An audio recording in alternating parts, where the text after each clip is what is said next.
নমস্কার বন্ধুরা, ডেলি বেলি রাইটি নতুন পর্বে সবাইকে স্বাগত। আমি জল ছেঁকে তুলে নেব। তো এখানে সয়াবিনগুলো সিদ্ধ করে রেখে দিয়েছি।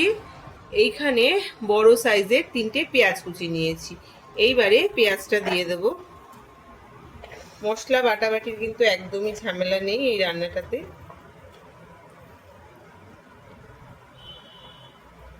এইবারে দিয়ে দেব লবণ। স্বাদ অনুযায়ী লবণটা আগে দিয়ে দেবো, কেননা পেঁয়াজটা লবণ দিয়ে মাখলে খুব তাড়াতাড়ি নরম হয়ে যাবে। এইবারে হাতের সাহায্যে বেশ ডলে ডলে সময় নিয়ে পেঁয়াজটাকে মেখে নেব।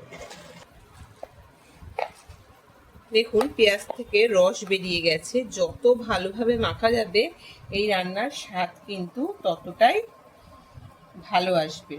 একদমই ঝামেলা ঝঞ্ঝাটবিহীন, মশলা কষানোর ঝামেলা নেই, মশলা বাটার ঝামেলা নেই। এইবার টমেটোটা দিয়ে দিলাম। টমেটোটাও হাতের সাহায্যে একটু এইভাবে প্রথমে ভেঙে নিয়ে তারপরে পেঁয়াজের সাথে ভালোভাবে আবার ডলে ডলে মাখবো। এখানে কিন্তু 100 গ্রাম সোয়াবিন দিয়ে বেসনটি করছি, তো সেই অনুপাতে মশলা অ্যাড করছি। এখানে আমি ছোট সাইজের 2টো টমেটো দিয়েছি। এবার দিয়ে দিলাম হলুদ গুঁড়ো পরিমাণ মতো। এখানে 1 টিস্পুন হলুদ গুঁড়ো আমি দিয়েছি। এইবারে কালারের জন্য দিয়ে দেব কাশ্মীরি লঙ্কার গুঁড়ো। এটা দিলে সুন্দর একটা কালার আসবে, আর এটা কিন্তু দেবেন, তাহলে কালারটা সুন্দর মোটেও আসবে না। তারপরে দিয়ে দেব আমি ধনে গুঁড়ো। এখানে 1 টিস্পুন ধনে গুঁড়ো আমি দেব।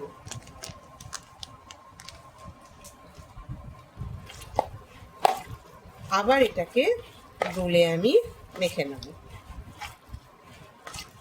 এইবারে আদা, রসুন, কাঁচা লঙ্কা সেটা আমি একটু থেতো করে রেখেছি, বাটিনি। তো আদা, রসুন, কাঁচা লঙ্কা থেতোটা আমি দিয়ে দেবো। আপনারা চাইলে কিন্তু এটা গ্রেটার দিয়ে গ্রেট করেও দিতে পারেন। দেখুন এখানে আমি 6 পিস কাঁচা লঙ্কা নিয়েছি, 8 পিস রসুনের কোয়া নিয়েছি মিডিয়াম সাইজের, আর 1 ইঞ্চি আদা, সেটা আমি থেতো করে নিয়েছি। ভালোভাবে এটা আমি মিশিয়ে নিলাম। দেখুন যত মাখবেন হাতের সাহায্যে তত কিন্তু এর টেস্টটা বাড়বে। মেখে নিলাম। এইবারে সোয়াবিনটা আছে, এটা কিন্তু আমি ঠান্ডা জলে ধুয়ে রেখেছিলাম। সোয়াবিনটা চিপে জলটা ফেলে আমি দিয়ে দেবো। এইভাবে সমস্ত সোয়াবিনগুলোর জল বের করে দিয়ে দেবো। সোয়াবিনটা দেওয়ার পরে আমি ডুমো ডুমো করে আলু কেটে রেখেছি, আলুটাও দিয়ে দিয়েছি। এইবার সমস্ত কিছু হাতের সাহায্যে ভালোভাবে মেখে নেব। মেখে নিয়ে আমি মশলাটাকে ঢাকা দিয়ে 8 ঘন্টার মতো রেখে দেব। তো ফিরে আসব 8 ঘন্টা পরে।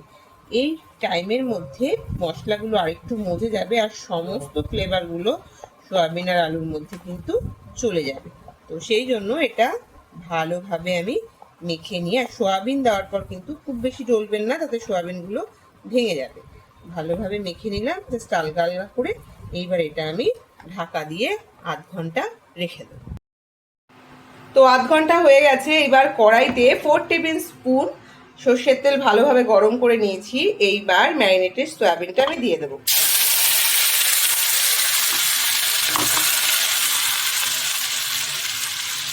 এইবারে সয়াবিনটা দিয়ে এই পাত্রটা ধুয়ে জল অ্যাড করব।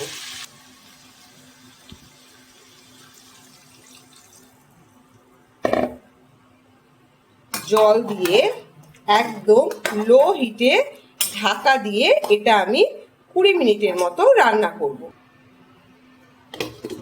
প্রথমে হাই হিটে আমি এটা 5 মিনিট রান্না করব, তারপরে লো হিটে এটা আমি 15 মিনিট রান্না করব। এই পর্যায়ে ঢাকনা আমি খুলবো না, একদম ফিরে আসবো 20 মিনিট পরে। আর এই 20 মিনিটের মধ্যে আপনাদের মনের মতো যা কাজ দরকার বা কাজ বাকি আছে সেগুলো কিন্তু আপনারা করে নিতে পারবেন। তো 20 মিনিট পর আমি ফিরে এসেছি। অসাধারণ কিন্তু একটা গন্ধ বেরাচ্ছে।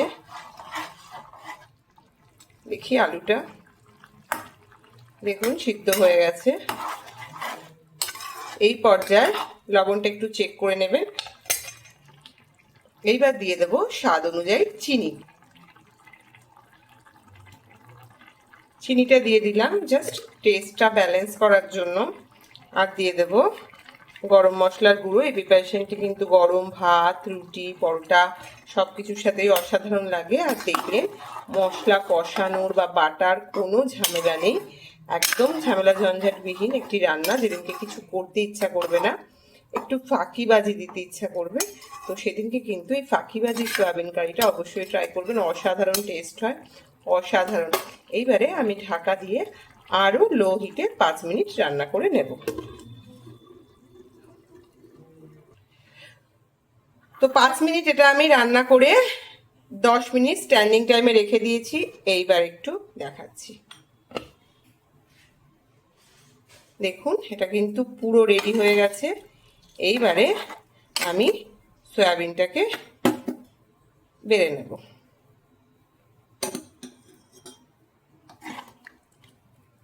আমি রাত্রে গরম ভাতের সাথে পরিবেশন করব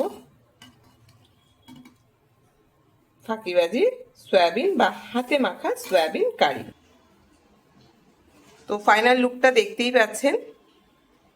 এইবারে খেয়ে দেখার পালা।